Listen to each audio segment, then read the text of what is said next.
Hello friends, welcome to ইনফোটেনমেন্টে সকলকে স্বাগত জানাই। WBPSC মিসেলিনিয়াস এক্সামের জন্য যে আমরা পশ্চিমবঙ্গের বিভিন্ন পরীক্ষায় আসা জিকেগুলো প্র্যাকটিস করছিলাম, তো আজকে আমাদের কোশ্চিন নম্বর 76 থেকে 100 পর্যন্ত হবে। এর আগে আমরা 1 থেকে 75 তিনটে ভিডিওতে আলোচনা করেছি, ঠিক আছে। তো আজকের প্রথম কোশ্চিনও দেখো, নিম্নলিখিতগুলির মধ্যে ফল পাকানোর জন্য কোনটি ব্যবহার করা হয়?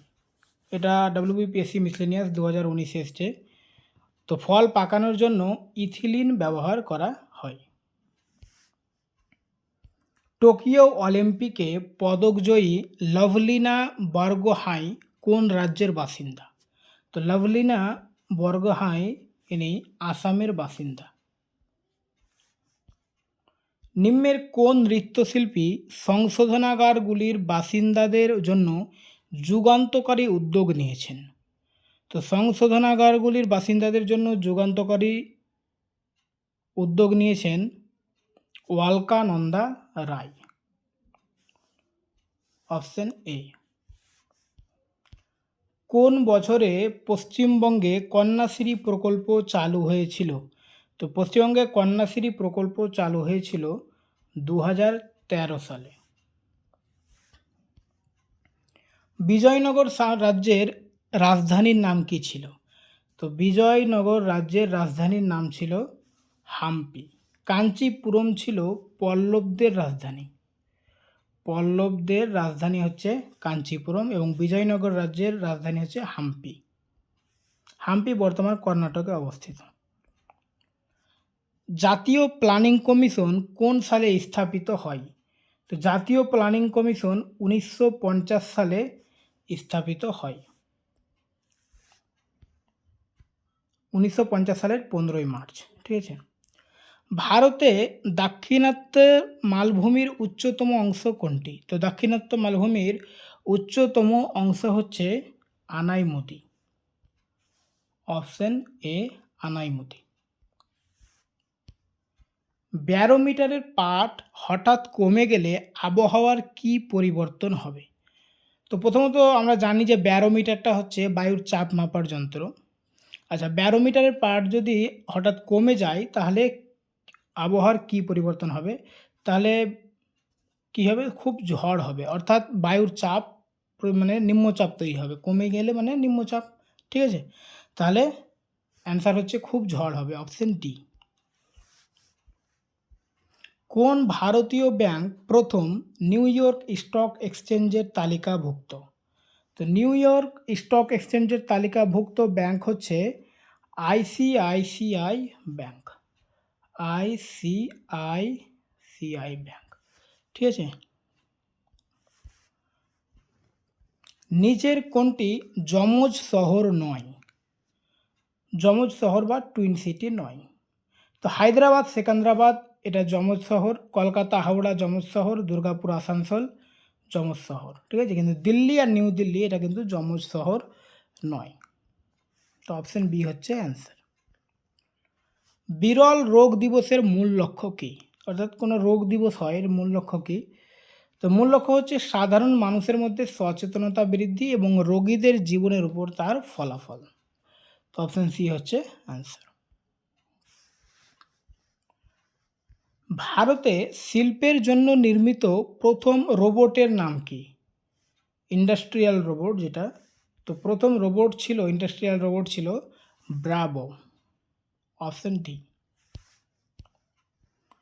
রমেশ বাবু প্রজ্ঞানন্দ হলেন একজন বিখ্যাত ভারতীয় দাবা খেলোয়াড়। রমেশ বাবু প্রজ্ঞানন্দ ইনি দাবার সঙ্গে সম্পর্কিত। তো অপশন সি হচ্ছে অ্যান্সার। পরিকল্পনা কমিশনের পরিবর্তে নিচের কোনটি কাজ করছে? তো পরিকল্পনা কমিশন তৈরি হয়েছিল কত সালে? আমরা পড়লাম যে 1950 সালে, ঠিক আছে। 1950 সালে এবং 1951 সাল থেকে 5 ইয়ার প্ল্যান শুরু হয়েছিল, পঞ্চবার্ষিকী পরিকল্পনা। এবং এটা বর্তমানে কিন্তু আর পঞ্চবার্ষিকী পরিকল্পনা নেই, এখন নীতি আয়োগ হয়েছে, ঠিক আছে। নামটা পরিবর্তন হয়ে এখন নীতি আয়োগ হয়েছে। অপশন ডি হচ্ছে অ্যান্সার। তেজস্ক্রিয়তার এসআই একক হলো? তো তেজস্ক্রিয়তার এসআই একক হচ্ছে বেকারেল। HIDCO বা হিডকো এর সম্পূর্ণ রূপ কী বা সম্পূর্ণ নাম কী? তো এর সম্পূর্ণ নাম হচ্ছে housing infrastructure development corporation, option C. ঠিক আছে, housing infrastructure development corporation. Jhulan গোস্বামীর বায়োপিকে কে নাম ভূমিকায় অভিনয় করেছেন, অর্থাৎ মেন ভূমিকায় কে করেছে?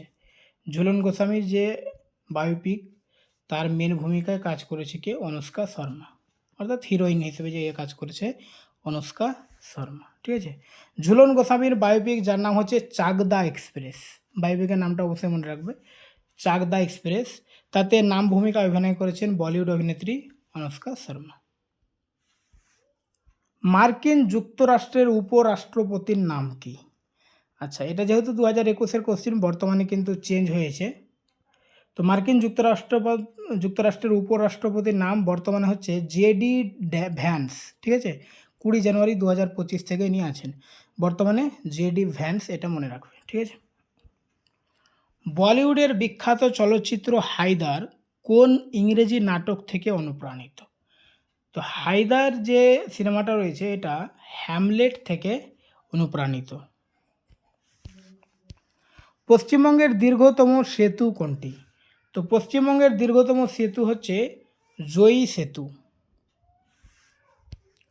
নিম্নলিখিত কোন অধিকারটি ভারতীয় সংবিধান অনুসারে আর মৌলিক অধিকার বলে গণ্য হয় না?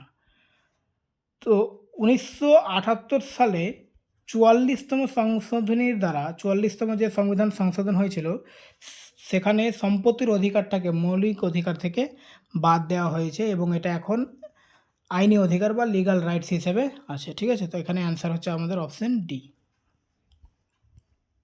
নিম্নোক্ত কোন তারিখে ভারতের সংবিধান গৃহীত হয়েছিল? তো ভারতের সংবিধান গৃহীত হয়েছিল 1950 সালের 26শে জানুয়ারি।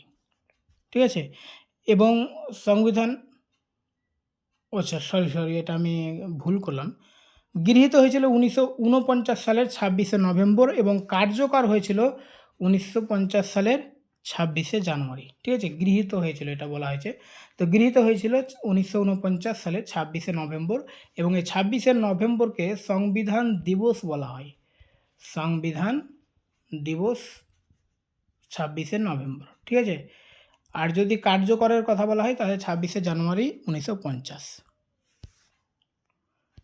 হ্যাঁ, ওটা লেখা রয়েছে, কার্যকর হয়েছিল 26শে জানুয়ারি 1950। নিম্নোক্ত কোন শাস্ত্রীয় নৃত্যশৈলীর নাম যে গ্রাম থেকে তার সৃষ্টি তার নামেই নামকরণ করা হয়েছে?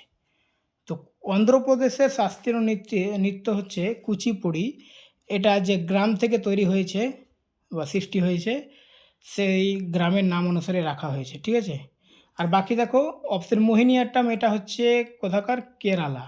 ঠিক আছে, আর ভারতনাট্যম হচ্ছে তামিলনাড়ু, অবশ্যই এগুলো মনে রাখবে, খুব ইম্পর্টেন্ট পয়েন্ট। কথাকলি, এটাও কেরালা। ঠিক আছে, সিনেমা হলে প্রজেক্টর রূপে কোন লেন্স ব্যবহৃত হয়? তো সিনেমা হলে প্রজেক্টর রূপে যেটা ব্যবহৃত হয় সেটা হচ্ছে উত্তল lens, convex lens. Greta Thunberg কে? তো গ্রেটা থুনবার্গ বা থানবার্গ হচ্ছেন সুইডেনের এক স্কুল পড়ুয়া যে পরিবেশ সংকট দূরীকরণে আন্দোলনরত।